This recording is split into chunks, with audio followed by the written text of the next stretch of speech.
మన ప్రభువును రక్షకుడైన యేసుక్రీస్తు దివ్యనామమున కూడి వచ్చిన మీ అందరికీ హృదయపూర్వక వందనాలు చెల్లిస్తున్నాను.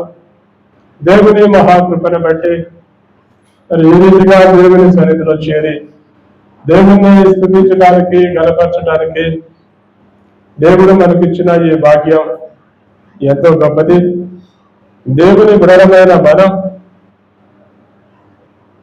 ఎప్పుడైతే దేవుని యందు మనం భయభక్తులు కలిగి ప్రార్థన చేస్తామో, మనం ఏదైతే దేవుణ్ణి అడుగుతామో దేవుడు మన ప్రార్థన విని మన కోరిక తీరుస్తాడు. దేవుని యందు మనం అడిగేటప్పుడు, ప్రార్థన చేసేటప్పుడు అది విశ్వాసంతో కూడినదై ఉంటేనే దేవుడు నీ కోరిక తీరుస్తాడు. ఈ రోజుల్లో చాలా మందికి చాలా కోరికలు ఉంటాయి. ఏమండి, నీకేం కావాలి కోరుకో అనంటే ఏమేమి అడుగుతారు? మన పరిశుద్ధ గ్రంథంలో ఏమండి ఒక వ్యక్తి ఉన్నాడు, జబదయి అని. జబది అనే ఇతనికి 2 కుమారులు ఉన్నారు. జబదయి భార్య యేసయ్య దగ్గరకు వచ్చింది. యేసయ్యను అడగదామని ఆలోచిస్తా కూర్చుంది అక్కడ. యేసయ్య ఆమె వైపు చూసి, ఏమన్నా అడగాలనుకుంటున్నావా, ఏంటి నీ కోరిక అని అడిగాడు. జబదయి కుమారుల తల్లి యేసయ్య దగ్గరకు వచ్చినప్పుడు యేసయ్య ఆమె ఏంది నీ కోరిక అని అడిగాడు. అయ్యా, నా కోరిక ఏమి లేదు, నాకు 2 కొడుకులు ఉన్నారు. ఆ 2 కొడుకులు కూడా నీకు శిష్యులే, నిన్ను వెంబడిస్తున్నారంటే. నేను ఒకటే, నాకు ఆశ ఉందయ్యా, నా కోరిక ఒకటేనయ్యా, ఆ 2 కొడుకుల్ని ఒకడిని నీ కుడి పక్కన, ఒకడిని నీ ఎడమ పక్కన నువ్వు కూర్చోబెట్టుకయ్యా, నాకు అదే చాలు అంది. ఆ తల్లి కోరిక ఏంది? నా పిల్లలు దేవునితో ఏమండి ఆయన కుడి పక్కన ఎడమ పక్కన కూర్చుంటే చాలు, దేవుని దగ్గర ఉంటే చాలు నా పిల్లలు. ఇక వాళ్ళకి ఏ ఇబ్బంది ఉండదు, ఏ సమస్య ఉండదు, ఏ కొరత ఉండదు. ఏమండి, ఈ రోజుల్లో ఎంతమంది ఇలాంటి కోరికలు కోరుకునే వాళ్ళు ఉంటారు? అయ్యా, నాకు 2 పిల్లలు ఇచ్చావు, నాకు ఒక కుమార్తెని ఇచ్చావు, నాకు ఒక కొడుకునిచ్చావు, నాకు ఒక కుటుంబాన్ని ఇచ్చావు, ఆ కుటుంబం నీతో ఉండాలి ప్రభువా, నీతో ఉండినట్లు నాకు సహాయం చేసి నా ఈ కోరిక తీర్చిన ఆయన అని ఎంతమంది దేవుణ్ణి అడిగేవాళ్ళు ఉంటారు? ఈ రోజుల్లో చాలా మంది వ్యర్థమైనవి అడిగేవాళ్లే, లోక సంబంధమైనవి అడిగేవాళ్లే, తాత్కాలికమైనవి అడిగేవాళ్లే. శాశ్వతమైన వాటిని ఎవరు అడగటల్లా. దేవుణ్ణి నువ్వు అడగాలంటే ఈ భూమి మీద ఎవరు ఇవ్వలేనిది అడగాలి. ఈ భూమి మీద ఏమంటే ఎవరు ఇవ్వలేనిది నువ్వు అడగాలి. నీకు ఈ భూమి మీద ధనం ఉండొచ్చు, బంగారం ఉండొచ్చు, వెండి ఉండొచ్చు, ఏమంటే ఇల్లు ఉండొచ్చు, పొలం ఉండొచ్చు, అన్నీ ఉండొచ్చు.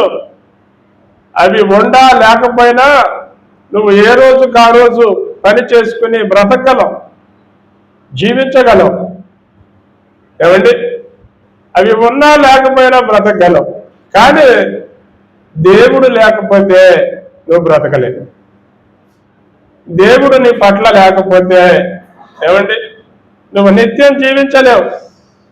దేవుడు నీ పట్ల ఉంటేనే నువ్వు నిత్యం బ్రతుకుతావు. నా పిల్లలు నిత్యము ఉండాలి, అది ఆ తల్లి కోరిక. కనుక మనం కూడా అలాంటి కోరిక కలిగి ఈ లోకంలో బ్రతుకుదాం, ఈ లోకంలో జీవిద్దాం. కనుక మనం చదువుదాం మన కీర్తనల గ్రంథంలో నుండి. కీర్తనల గ్రంథం 145వ అధ్యాయం 18, 19 వచనాలు చదువుదాం. తనకు మొరపెట్టు వారికందరికీ తనకు నిజముగా మొరపెట్టి వారికి అందరికీ యెహోవా సమీపముగా ఉన్నాడు. తన యందు భయభక్తులు గల వారి కోరిక ఆయన నెరవేర్చును. వారి మొర ఆలకించి వారిని రక్షించును. ఇక్కడ మనం చదువుతున్నాం, తన యందు ఏమండి, తన యందు భయభక్తులు గల వారి కోరిక. దేవుడు ఎవరి కోరిక నెరవేరుస్తాడు? ఎవరి ప్రార్థన ఆలకిస్తాడు? ఎవరికి సహాయం చేస్తాడు అని అంటే, మొట్టమొదటిగా ఆయన యందు భయం ఉండాలి, ఆయన యందు భక్తి ఉండాలి. పైన రాస్తాడు ఏమంటే, తనకు మొరపెట్టు వారికి అన్నాడు. మొరపెట్టడం అంటే అందరూ మొరపెట్టేవాళ్ళే ఏమండి, అందరూ మొరపెడతారు. కానీ అక్కడ ఇంకో మాట రాశాడు, నిజముగా మొరపెట్టాలి. నిజంగా మొరపెడతామంటే ఆడ నుంచి రావాలి, ఈ గుండెల్లో నుంచి రావాలి. ఈ రోజులో చాలా మంది ప్రార్థన పెదాల ప్రార్థన. ఆ ప్రార్థన కూడా ఎట్లుంటది, ఆడిని దీవించు, ఆడిని దీవించు, ఆడిని దీవించు, ఆడిని దీవించు. ఏమండి, దీవెనలో కుమ్మరిస్తున్నారు. వారి మంచి ఉండదు, రక్షణ ఉండదు, దేవుడు అంటే భయం ఉండదు, దేవుడు అంటే శబ్దం ఉండదు. ఏమండి, దేవుడు అంటే భయం లేనివాడు, దేవుడు అంటే భక్తి లేనివాడు దీవించడంగానే దేవుడు దీవించేస్తాడా? ఏమండి, దీవిస్తాడా? నువ్వు దేవుని యందు భయభక్తులు కలిగి దేవునికి ఇష్టడుగా నడుస్తూ, దేవుడా ఇదిగో నేను వారి కొరకు ప్రార్థన చేస్తున్నాను, వారిని దీవించు అంటే దేవుడు దీవిస్తాడు. నీకు దేవుడు అంటేనే భయం లేదు, దేవుడు అంటేనే భక్తి లేదు, దేవుని సన్నిధిలో ఏమండి కనీసం ఒక్క రోజు కూడా, ఒక్క పూట కూడా, ఒక్క నిమిషం కూడా పశ్చాత్తాపంతో కన్నీరు కార్చి ప్రార్థన చేయవు. ఏమండి, కన్నీరు కార్చి ప్రార్థన చేయడం రాదు, కానీ పెదాల ప్రార్థన మాత్రం బాగా నేర్చుకున్నారండి. పెదాల ప్రార్థన ఈ రోజుల్లో చాలా మంది ఇది ఒక వాడుక అయిపోయింది. దీవించు, దీవించు, దీవించు. ఏమండి, దీవెన ఊరికనే రాదు. దీవెన రావాలంటే నీకు దేవుడు మొట్టమొదటిగా ఇష్టడై ఉండాలి. నీలో దేవుడు భయభక్తులతో, ఏమంటే నీవు దేవుణ్ణి భయభక్తులతో ఆరాధించేవాడివై ఉండాలి. నీలో ఎంతో శ్రద్ధ ఉండాలి. ఇశ్రాయేలు ప్రజలు యెహోవా అని అనాలంటే ఏమండి, వాళ్ళు శుభ్రంగా స్నానం చేసి ఏమండి మంచి బట్టలు వేసుకొని అప్పుడు యెహోవా నీకు స్తోత్రం అంటారంట.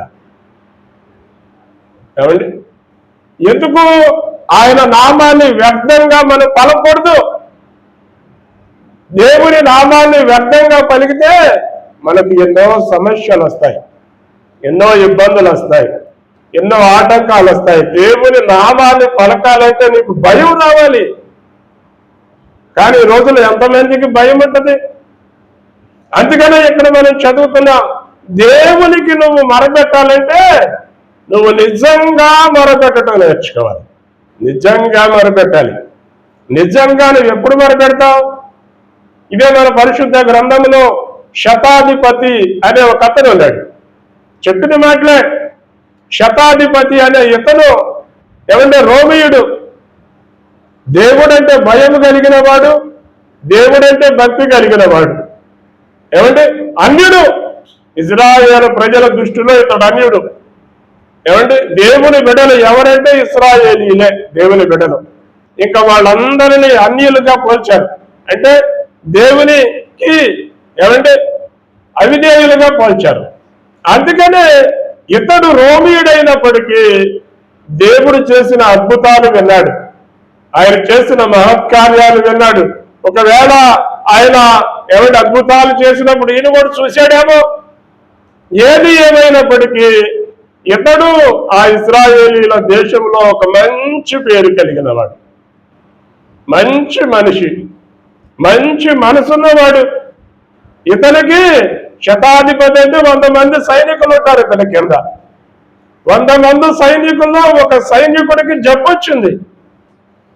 జబ్బొచ్చింది. ప్రాణకరమైన రోగం వచ్చింది. మంచంలో చావు బతుకుల్లో ఉన్నాడు. చావు బతుకుల్లో ఉంటే అతడు ఏమండి ఇజ్రాయేల్ దేశంలో ఉన్న పెద్దల దగ్గరికి వెళ్ళాడు. అయ్యా, నేను మీకు ఏమంటే మేలులు చేశాను, మీకు ఎంత సహాయం చేశాను, మీరు నన్ను ఎన్ని అయితే అడిగారో మీ కోరికలన్నీ నేను తీర్చాను కదా, ఇప్పుడు నాకు కష్టం వచ్చిందయ్యా, ఇప్పుడు నాకు బాధ వచ్చిందయ్యా, ఇప్పుడు నాకు సమస్య వచ్చిందయ్యా, ఏమి లేదు, నేను 100 మంది సైనికులకు అధికారిని, నా సైనికుల్లో ఒకడు చావు బతుకుల్లో ఉన్నాడు, వాడు బ్రతకాలంటే మీరు నాకు సహాయం చేయాలి అన్నాడు. నేనే సహాయం చేస్తావయ్యా అని అన్నారు వాళ్ళు కూడా. ఏమి లేదు, యేసు ప్రభు గురించి నేను విన్నాను, ఆయన చేసిన అద్భుతాల గురించి నేను విన్నాను, ఆయన చేసిన మహత్కార్యాల గురించి నేను విన్నాను. మీరు నా నిమిత్తము ఆయనను అడిగితే ఆయన సహాయం చేస్తాడు. ఏమండి, ఉందా ఈ రోజుల్లో ఎలాంటి కోరిక? మీలో ఎవరికైనా ఇలాంటి కోరిక ఎంతమందికి ఉంటుంది? ఏమండి, ఈ రోజుల్లో చాలా మందికి నా పక్కవాడు ఏమైపోతే కానీ నేను బాగుంటే చాలు అనుకునే వాళ్ళు ఈ రోజుల్లో చాలా మంది క్రైస్తవులు ఎక్కువగా వాళ్ళే ఉన్నారు. మేము దేవుని బిడ్డలు మనం చెప్పుకునే వాళ్ళే పక్కనాడు కష్టంలో ఉంటే, బాధలో ఉంటే, సమస్యల్లో ఉంటే పట్టించుకుని పలకరించే వాళ్ళు లేరండి. కనీసం తొంగి చూసేవాళ్ళు కూడా లేరు. కానీ ఇతను ఏమండి, తన సైనికుల్లో ఒకడు జబ్బు పడితే ఎంత శ్రద్ధో, ఏమండి, ఎంత భక్తో చూడండి. అతడు ఆ దేశంలో ఉన్న పెద్దల దగ్గరికి వెళ్ళి మొరపెట్టుకుని అడిగితే ఆ పెద్దలందరూ అతడు చేసిన సహాయాన్ని బట్టి అందరూ యేసయ్య దగ్గరికి వచ్చారు. యేసయ్యా, ఇదిగో శతాధిపతి ఇతను చాలా మంచోడు, మాకు సమాజ మందిరాలు కట్టించాడు, మేము కష్టాల్లో ఉంటే, మాకు అవసరతలు ఉంటే ఆయన దగ్గరికి మేము వెళ్ళి ఏదడిగినా ఆయన మాకు సహాయం చేశాడు. ఇదిగో ఈరోజు అతని దాసుడు జబ్బు పడి ఉన్నాడు కనుక నీవు అతని దాసుని ఏమంటే బాగు చేయాలి అని యేసయ్య దగ్గరికి అడగడానికి బయలుదేరారు. వెళ్తే యేసయ్య దగ్గరికి వెళ్ళి యేసయ్యకి చెప్పారు, సరే పదండి, నేను 5ంటికి వస్తా అన్నాడు యేసయ్య. చూడండి అసలు ఇది ఏమండి, వాళ్ళ మాట విన్నాడు యేసయ్య. ఆయన బయలుదేరాడు శతాధిపతి ఇంటికి. బయలుదేరితే శతాధిపతికి తెలిసింది యేసయ్య మా ఇంటికి వస్తున్నాడు అని శతాధిపతి యేసయ్యకు ఎదురుగా వెళ్ళి, అయ్యా, నువ్వు నా ఇంట్లోనికి రావడానికి నేను పాత్రుడిని కాదు, నా కింద 100 మంది ఉన్నారు, నేను ఇది చేయి అది చేయి అంటే చేస్తాను, కానీ నువ్వు నా ఇంట్లోకి వచ్చే అంత నీతిమంతుడిని కాదు, నేను పరిశుద్ధుడిని కాదు, ఏమండి అంత భయభక్తులు గలవాడిని కాదు, నువ్వు మాట మాత్రం సెలవిస్తే చాలు నా దాసుడు బాగుపడతాడు. అప్పుడు యేసయ్య ఏమంటే తన వెనకాల వస్తున్న ఇశ్రాయేలీలందరిని చూచి, ఏమంటే ఇశ్రాయేలీలలో ఇటువంటి ఇలాంటి భక్తి పరుని నేర్చుకోండి. దేవునికి స్తోత్రం చెప్పండి. వాడి కోరికండి నువ్వు మాట పలికితే చాలు అన్నాడు. కానీ వీళ్ళ కోరికండి నువ్వు ఇంటికి వచ్చి వాడి మీద చేతుల నుంచి బాగు చేయి. ఏమండి ఈ రోజుల్లో మన కోరిక ఏదై ఉండాలి? ఏమండి మన కోరిక ఏంది? నీ కోరిక ఏమై ఉండాలి? ఏమండి ఈ లోకంలో ఏమండి ఎంతో మంది ఏమండి ఎన్నో శ్రమలు పడుతున్న వాళ్ళు ఉన్నారండి, ఎన్నో ఇబ్బందులు పడుతున్న వాళ్ళు ఉన్నారు, ఎన్నో ఆటంకాలు ఎదుర్కొంటున్న వాళ్ళు ఉన్నారు. వారందరి కొరకు ఎవరు ప్రార్థన చేస్తారు? ఎవరు ప్రార్థన చేస్తారు? ఈ రోజుల్లో చాలా మందికి ప్రార్థన అనేది లేదండి. ప్రార్థన తగ్గిపోతున్నారు, ఆత్మలో సన్నగిల్లిపోతున్నారు. నీలో ప్రార్థన పెరగాలి. నీలో ఎప్పుడు ప్రార్థన పెరుగుతుందంటే నీలో దేవుడు ఉంటేనే పెరుగుతుంది, నీలో భయం ఉంటేనే పెరుగుతుంది, నీలో భక్తి ఉంటేనే పెరుగుతుంది. ఏమంటే మరపెడుతున్నాములే అనే వాడుక భాష అయిపోతే సరిపోదు. ఈ రోజుల్లో చాలా మందికి వాడుకైపోయింది. ప్రార్థన పెట్టారు కనుక వెళ్ళాలి, ఏమంటే వెళ్ళి కూర్చొని ఏమండి గజ్జె నిద్రపోతారు, లేకపోతే ఇంటికి వెళ్ళిపోతారు. ఏ వాక్యం చెప్పారో కూడా చూసుకునే పని లేదు. ఏమండి ఈరోజు వాక్యం చెప్పినప్పుడు మన ఇంటికి వెళ్ళి ఎప్పుడన్నా వాక్యం గురించి డిస్కషన్ చేశారా? ఎప్పుడన్నా పాస్టర్ గారు ఏదైనా తప్పు చెప్పాడేమో, పాస్టర్ గారు మీరు ఈ మాట తప్పు చెప్పారు అని ఎప్పుడన్నా అడగలిగారా? లేకపోతే మీకు చెప్పేటప్పుడు ఏదైనా డౌట్ వచ్చింది, నాకు ఈ డౌట్ వచ్చింది అనేది ఎప్పుడన్నా అడిగారా? ఏదో మనం వస్తున్నాం వెళ్ళిపోతున్నాం అంతేకాని మనకి ఆశ అనేది లేదు. దేవుని వాక్యం వినే కొంది ఆశ పెరగాలి. వినే కొంది ఏమండి ప్రశ్నలు లేవనెత్తాలి, ప్రశ్నలు రావాలి. నీకు ఎప్పుడైతే వాక్యం వినే కొంది ప్రశ్నలు వస్తున్నాయో నువ్వు ఆత్మలో ఎదుగుతున్నావని అర్థం. అసలు నువ్వు వింటున్నావు కానీ అబ్బా చాలా బాగుందండి అని అనుకుంటున్నావంటే నీకు ఏం అర్థం కాలేదని అర్థం. ఈ రోజులో చాలా మంది చాలా బాగుంది అనేవాళ్ళే కానీ ఏమండి నాకు ఈ డౌట్ వచ్చింది దీనిలో చెప్తున్నప్పుడు, నా మనసుకి ఏదో తగిలింది, ఏమండి నన్ను ఏదో గుచ్చుకున్నట్టుంది ఏమండి అనుకునే వాళ్ళు ఈ రోజుల్లో లేరు. లేకపోతే ఇంకోటి ఏమనుకుంటారు, పాస్టర్ గారు నా గురించే చెప్పాడండి, ఏమండి నన్నే విమర్శిస్తున్నాడండి, నన్నే ఏమండి అడుగుతున్నాడండి. ఈ రోజుల్లో చాలా మంది ఇలాంటి శరీర సంబంధమైన ఆలోచనలు కలిగి బ్రతుకుతున్నారు కానీ ఆత్మ సంబంధమైన ఆలోచనలు కలిగి బ్రతకలేకపోతున్నారు. దేవుని వాక్యం నీ హృదయాన్ని తాకినప్పుడు ఏమండి నీకు గుచ్చుకున్నప్పుడు అది ఎప్పుడు గుచ్చుకుందో, ఏ మాటను బట్టి గుచ్చుకుందో దానిని నువ్వు సరిచేసుకోమని దేవుడు చెప్తాడు. అది మనం సరిచేసుకుంటే ఎదుగుతాం. అది నన్ను ఇబ్బంది పెట్టిందంటే నువ్వు తగ్గుతావు. అంటే సరి చేసుకునేవాడు మెట్టు ఎక్కుతాడండి, సరి చేసుకునేవాడు మెట్టు దిగుతాడు. మనం ఉండే కొద్ది మెట్టు ఎక్కాలి కానీ ఉండే కొన్ని మెట్లు దిగకూడదు. కానీ ఈ రోజుల్లో చాలా మంది విధానం ఇలానే కొనసాగుతుంది. అందుకనే ఇతను కోరిక ఏందయ్యా అని అడిగితే ఏమండి నా కోరిక ఏమి లేదయ్యా, నా దాసుడు బాగుపడితే చాలన్నాడు. అయితే ఎళ్ళు నీ దాసుడు బాగుపడ్డాడు అన్నాడు. అంతే. యేసయ్య శతాధిపతి ఇంటికి వెళ్ళలా, నువ్వు అడిగినట్లే నీ దాసుడు బాగుపడ్డాడు వెళ్ళానగానే వాడు స్వస్థ సిద్ధుడై ఇంట్లో మంచిగా బ్రతికాడండి. ఈ రోజుల్లో మనం అలానే మనం జీవించాలి, అలానే మనం బ్రతకాలి, అలానే మనం ముందుకు సాగాలి. అప్పుడే దేవుని కార్యాలు మన పట్ల జరుగుతాయి. ఇదే మన పరిశుద్ధ గ్రంథంలో కీర్తనల గ్రంథం ఏమంటే కీర్తనల గ్రంథం 20వ అధ్యాయం 4వ వచనాన్ని చదువుదాం. కీర్తనల గ్రంథం 20వ అధ్యాయం 4వ వచనం. నీ కోరికను సిద్ధింపచేసి నీ ఆలోచన యావత్తును సఫలము చేయును గాక. యెహోవా నీ రక్షణను బట్టి మేము జయోత్సాహము చేయుచున్నాము. మా దేవుని నామమును బట్టి మా ధ్వజము ఎత్తుచున్నాము. నీ ప్రార్థనలన్నీ యెహోవా సఫలపరచును గాక. ఇక్కడ ఇశ్రాయేలు ప్రజలందరూ దావీదుకి ధైర్యాన్ని ఇస్తున్నారు. ఏమండి ఇశ్రాయేలు ప్రజలందరూ దావీదుకి ధైర్యాన్ని ఇస్తున్నారు. ఏమనేట్టున్నారు ఆ ప్రజలందరూ?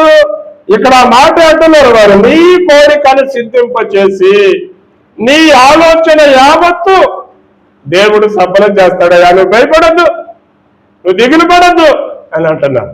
దావీదుకి అవమానం వచ్చింది.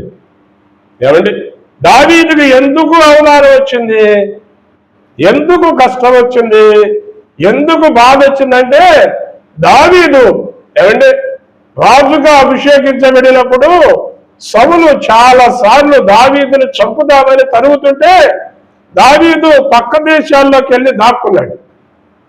ఆ పక్క దేశాల్లో ఉన్న కొంతమంది రాజులు దావీదుకి సహాయం చేసి అతన్ని ఆదుకున్నారు.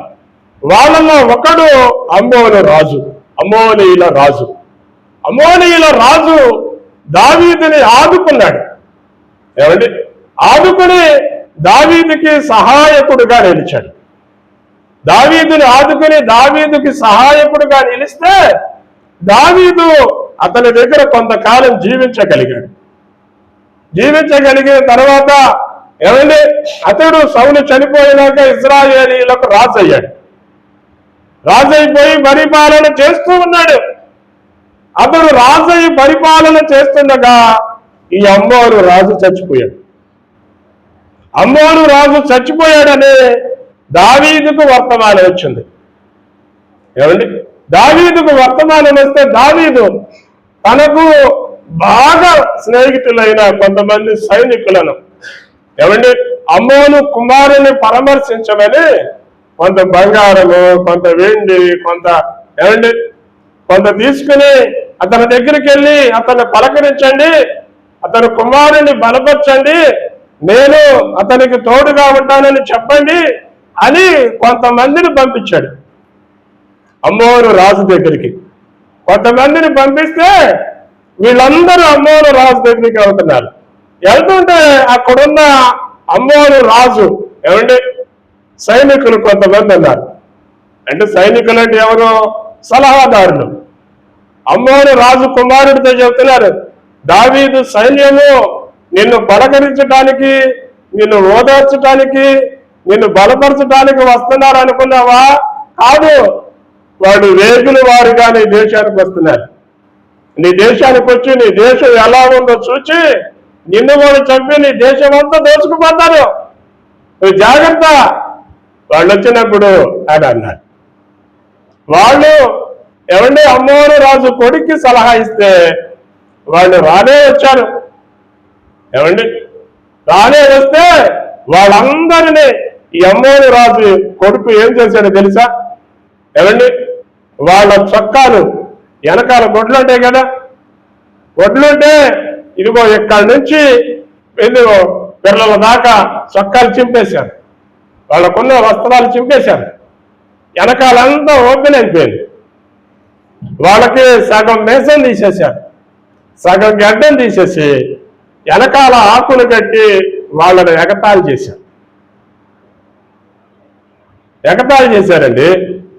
వాళ్ళందరినీ హేళన చేసి ఎగతాళి చేస్తే వాళ్ళందరికీ సిగ్గుపరువు పోయి ఈ మాట దావీదుకి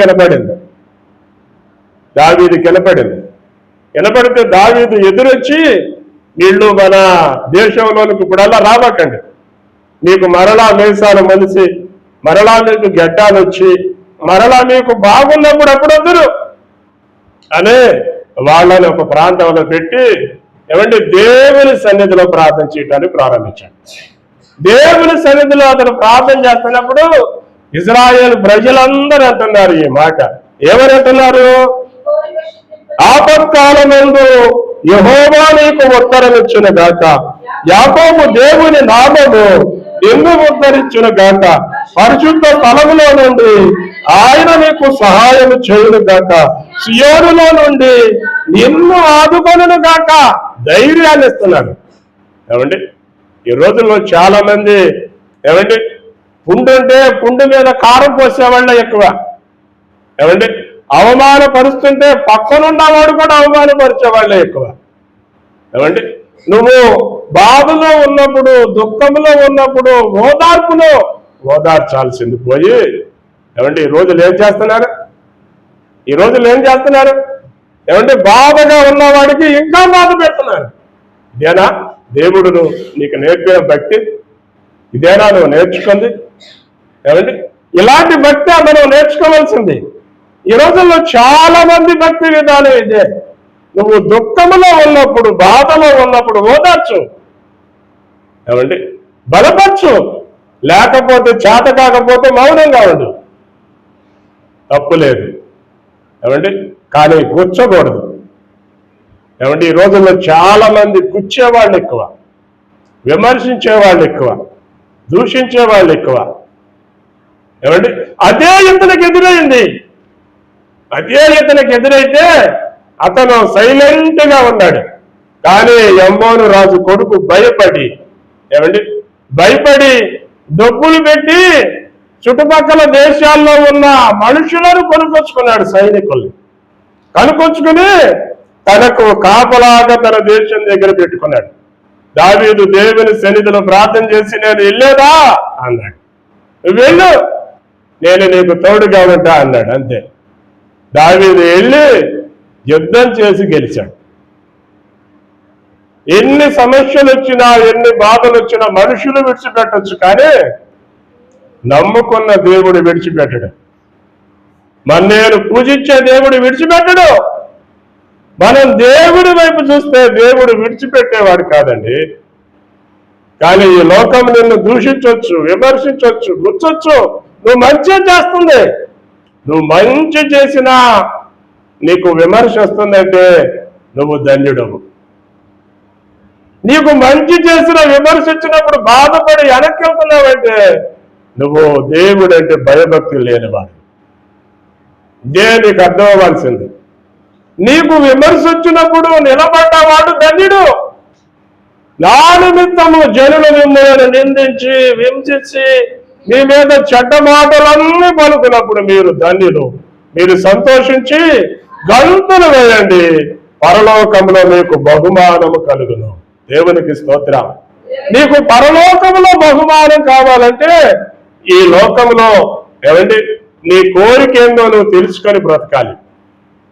నీ కోరిక ఏంది? నీ కోరిక ఏంటైతే ఏమండి దేవునికి ఇష్టమైతేనే ఆ కోరిక నెరవేరుతుంది. నీవు ఎన్ని కోరికలు కోరుకున్నా దేవునికి ఇష్టం లేకపోతే జరగదు. ఆ మాట చదవండి, యాకోబు పత్రిక 4వ అధ్యాయము. యాకోబు పత్రిక 4వ అధ్యాయము 3వ వచనాన్ని చదువుదాం. యాకోబు పత్రిక 4వ అధ్యాయము. మీరేమడిగినారు? మీ భోగముల నిమిత్తమే మీరేమడిగినాను మీ భోగముల నిమిత్తము వినియోగించుటకై దురుద్దేశముతో అడుగుతున్నారు కనుక నీకేమియో దొరకదు.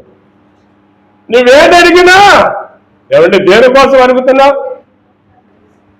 నీ భోగముల కోసం, నా సుఖం కోసమే.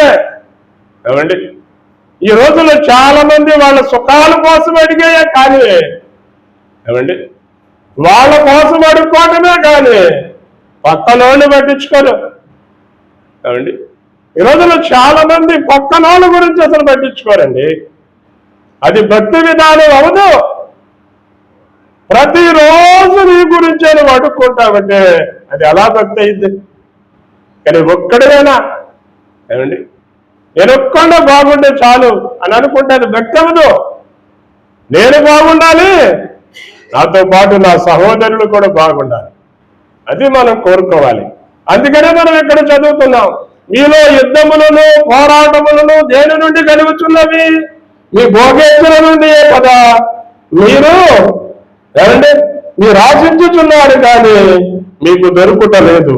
నరహత్య చేయుదురు, మత్సరపడుదురు కానీ సంపాదించుకొనలేరు. పోట్లాడుదురు, యుద్ధము చేయుదురు కానీ దేవుణ్ణి అడగనందున నీకేమీ దొరకదు. నువ్వు దేవుణ్ణి అడగాలంటే దేవునికి భయభక్తులతో, దేవునికి ఇష్టడుగా ఉండి నువ్వు అడగాలి.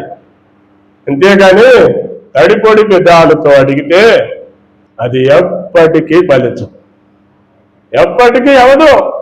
నువ్వు ఈ లోకంలో ధనవంతుడివై ఉండొచ్చు, ఈ లోకంలో మంచివాడివై ఉండొచ్చు, ఈ లోకంలో నీకు మంచి పేరు ఉండొచ్చామో, కానీ దేవుని దృష్టిలో నువ్వు ఎప్పటికీ మంచివాడిగా ఉండలే. దేవుని దృష్టిలో నువ్వు ఎప్పటికీ నిత్యరాజ్యాన్ని సంపాదించుకోలేవు. నువ్వు నిత్యరాజ్యాన్ని సంపాదించుకోవాలంటే నీవు మొట్టమొదటిగా నేర్చుకోవాల్సింది ఒకటే, దేవుని యందు భయభక్తులు కలిగి దేవునికి ఇష్టడుగా ఉండి ప్రార్థన చేస్తేనే తన యందు భయభక్తులు గలవారి కోరిక యెహోవా నెరవేరుస్తాడు. నీవు ఆయన యందు భయము కలిగి భక్తి కలిగి ఎప్పుడైతే నువ్వు దేవుణ్ణి అడుగుతావో అప్పుడే దేవుడు సహాయం చేస్తాడు. ఇదే మన పరిశుద్ధ గ్రంథంలో యబ్బేజు అనే ఒక అతను అన్నాడు. ఏమండి యబ్బేజు అతని గురించి ఇప్పుడు నేను చెప్పలేను, కానీ ఆ మాట చదివి ముగిచ్చేస్తా. ఏమంటే ఇదే మన పరిశుద్ధ గ్రంథంలో దినవృత్తాంతాల మొదటి గ్రంథం, మొదటి దినవృత్తాంతాల గ్రంథం 4వ అధ్యాయము 9, 10 వచనాలు. ఎఫెసు తన సహోదరుల కంటే ఘనత పొందిన వాడై వేదనపడి ఇతని కంటినని అతని తల్లి అతనికి ఎఫెసు అని పేరు పెట్టను. ఎఫెసు ఇశ్రాయేలీయుల దేవుని గురించి మొరపెట్టి, నీవు నన్ను నిశ్చయముగా ఆశీర్వదించి నా సరిహద్దును విశాలపరిచి నీ చేయి నాకు తోడుగా ఉన్న దయచేసి నాకు కీడు రాకుండా దానిలో నుండి నన్ను తప్పించనని ప్రార్థింపగా దేవుడు అతడి మనవి చేసిన దానిని అతనికి దయచేసిన. అతడు దేవుని యందు భయభక్తులు కలిగి ప్రార్థన చేశాడు. దేవుడు అతడి మనవి విని అతనికి సహాయం చేశాడు. ఈ లోకంలో ఉండే మనము కూడా దేవుడంటే భయం కలిగి భక్తి కలిగి మనం జీవించి దేవునికి మొరపెట్టడం కాదు, తన యందు విశ్వాసంతో మొరపెట్టాలి. అదే మనం చదువుతున్నాం. తనకు మొరపెట్టు వారికందరికీ, తనకు నిజముగా మొరపెట్టు వారికందరికీ దేవుడు సమీపం. నువ్వు నిజంగా దేవునికి మొరపెట్టు, దేవుడు నీకు సమీపమై ఉంటాడు. దేవుడు నీ కోరికను తీర్చి నిన్ను బలపరిచి నిన్ను ఆదుకుంటాడు. చిన్న ప్రార్థన చేద్దాం. ఈ రాత్రి కాల సమయమున దేవుని సన్నిధిలో ఉందాం. మనం ఒక చిన్న ప్రార్థన చేద్దాం. తనకు మొరపెట్టు వారికందరికీ, తనకు నిజముగా మొరపెట్టు వారికందరికీ యెహోవా సమీపం. తన యందు భయభక్తులు గలవారి కోరిక ఆయన నెరవేర్చును. నీవు దేవుడంటే భయం కలిగి భక్తి కలిగి దేవుని సన్నిధిలో ఇష్టపూర్వకముగా నువ్వు అడిగితే దేవుడు నీకు సహాయం చేస్తాడు. జబదయి కుమారుల తల్లి యేసయ్య దగ్గరికి వెళ్ళి, యేసయ్యా నా కోరిక ఇదే, నా 2 కుమారులు నీ కుడి పక్కన ఒకడిని నీ ఎడం పక్కన ఒకడిని కూర్చోబెట్టికయ్యా, నాకు అదే చాలు. నీ కోరిక అదేనా? నీ పిల్లలు నీ కుటుంబం దేవునితో ఉండాలని కోరుకుంటున్నావా? నీ కుటుంబం దేవునితో ఉండాలని కోరుకుంటే నువ్వు దేవుని యందు భయభక్తులు కలిగి దేవుణ్ణి అడుగు, సహాయం చేస్తాడు. శతాధిపతి తన ప్రియమైన దాసుడు జబ్బు పడితే యేసయ్య బాగు చేస్తాడు. యేసయ్య ఒక్కడే అతన్ని బ్రతికిస్తాడు. యేసయ్య వైపు చూశాడు. తన దాసుడిని మరణములో నుండి బ్రతికించుకోగలిగాడు. కనుక ఈ రాత్రి కాల సమయమున దేవుని సన్నిధిలో ఉందామని మన కొరికేనా? ఎంతో మంది నశించిపోతున్నారు. నిజముగా మొరపెడదాం. దేవునికి నిజముగా మొరపెట్టే వారికి దేవుడు బంధువుగా ఉంటాడు, స్నేహితుడిగా ఉంటాడు. దావీదుకి అవమానమే. అమ్మోను రాజు చచ్చిపోతే అతని కుమారుడు అతన్ని ఎంతగానో అవమానపరిస్తే దేవుని పాదాలు కొట్టుకొని ప్రార్థన చేస్తే ప్రజలందరూ వచ్చి, నువ్వు భయపడద్దు, నువ్వు దిగులు పడద్దు, దేవుడు నీ కోరికను సిద్ధింపచేసి నీ ఆలోచన యావత్తు సఫలపరుస్తాడు. ధైర్యపరచాలి. కష్టంలో ఉన్నప్పుడు, దుఃఖంలో ఉన్నప్పుడు, బాధలో ఉన్నప్పుడు అతన్ని ధైర్యపరచాలి. అతడు దేవుని సన్నిధిలో ప్రార్థన చేసి గెలిచాడు. దేవుని సన్నిధిలో ప్రార్థన చేసేవాడు గెలుస్తాడు, ఓడిపోడు. నువ్వు గెలుస్తున్నావా, ఓడిపోతున్నావా? ఇప్పటికైనా నిజమైన ప్రార్థన దేవుని దగ్గర చేయటానికి ప్రయత్నం చేయి. తడిపొడి ప్రార్థనలొద్దు. మహాపరిశుద్ధుడు అయిన మా తండ్రి, పరలోకమందు ఉన్న మా ప్రభువ, పరిశుద్ధ పుణ్యపాదములకు స్తుతులు స్తోత్రములు వందనాలు చెల్లిస్తున్నాము తండ్రి. మా తండ్రి, సర్వశక్తిమంతుడా, సర్వోన్నతుడా, గొప్ప దేవుడా, మా రక్షకుడా యేసయ్య, స్తోత్రాలు వందనాలు చెల్లిస్తున్నాము నాయన. అనా ఈ రాత్రికాల సమయమున మీ వాక్యంలో నుండి మీరు మా అందరితో మాట్లాడారు ప్రభా. తన యందు భయభక్తులు గల వారి కోరిక యెహోవా నెరవేరుస్తాడని వాగ్దానం చేస్తున్నారు నాయన. తనకు నిజముగా మొరపెట్టే వారి కోరికను నువ్వు నెరవేరుస్తానని వాగ్దానం చేస్తున్నావు ప్రభు. యేసయ్యా, ఇదిగో మీ పాదాలు పట్టుకొని గోజాడుతున్నాం ప్రభు, మొరపెడుతున్నాము నాయన. నీవు మా దేవుడు, నీవు మా రక్షకుడవు, నీవు మా విమోచకుడవు నాయన. నీవొక్కడివే మాకు సహాయం చేయగలిగిన వాడు.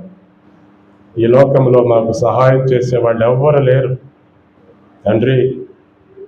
మేమందరం రక్షించబడి ఈ రాజ్యంలో ఉండాలని ఆశ కలిగి ప్రార్థన చేస్తున్నాను ప్రభు. సహాయం చేయండి. సంఘంలో ఉన్న ప్రతి ఒక్కరిని ప్రభు, ఎవరిని విడిచిపెట్టద్దు నాయన. ప్రతి ఒక్కరిని ప్రభు మీరు చూడండి నాయన. సంఘంలోనికి అడుగు పెడుతున్న ప్రతి ఒక్కరి పేర్లు ఈ జీవ గ్రంథంలో రాయండి నాయన. వారు పరలోక రాజ్య పౌరులుగా, పరలోక రాజ్యాన్ని నాయన భూమి మీదే నుండి అనుభవించేవారిగా వారిని సిద్ధపరచమని వేడుకుంటున్నాను ప్రభువా. సహాయం చేయండి. దేవుడు దేనికి శిల్పి నిర్మాణకుడు, ఆ పునాదులు గల పట్టణము కొరకు అబ్రహాము ఎదురు చూచాడు నాయన. భూమి మీద నుండి పరలోకాన్ని చూసి నిరీక్షణ కలిగి బ్రతికిన వాడు ప్రభు. మేము కూడా ఈ లోకంలో జీవిస్తూ మేము పరలోక రాజ్యపు పౌరులమని గుర్తిరిగి మేము రక్షించబడి అనేకమైన వారిని అగ్నిలో నుండి లాగినట్లుగా కొందరినైనా నిత్య రాజ్యానికి నడిపించే భాగ్యం మాకు దయచేయండి నాయన. మాకు దయచేయండి ప్రభువా. మా భోగముల నిమిత్తమే కాక ఆయన అనేకమైన వారి పట్ల మేము కూడా బాధ్యత కలిగి మీ కృపలో, మీ దయలో మీకు సాక్షులుగా సాగునట్లు మీరు మాకందరికీ సహాయం చేయండి. కృప చూపించండి. ఈ రాత్రి కాల ఎంతమంది బిడ్డలు నాయన అవును ప్రభు అని మీ సన్నిధిలో ప్రార్థిస్తున్నారు. వారి పట్ల మీరు దయ చూపించి ఈ కార్యాలన్నీ జరిగించి సహాయం చేయండి.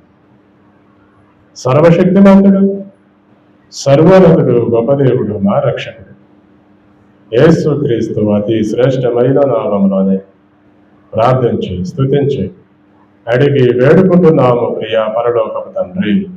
ఆమేన్. ఇప్పుడు మన తండ్రి అయిన దేవుని దయ, ఆయన కుమారుడైన యేసుక్రీస్తు యొక్క కృపయు, పరిశుద్ధాత్ముని అన్యోన్య సహవాసం, సమాధానం, సంపూర్ణ దీవెన ఇప్పుడును ఎల్లప్పుడూ దేవుని మహాకృప మనకును మన కుటుంబాలకును సకల పరిశుద్ధులకు సదాకాలం తోడైయుండి నడిపించి దీవించి ఆశీర్వదించి పంపించునుగాక. ఆమేన్, ఆమేన్, ఆమేన్. మీ అందరికీ వందనాలు.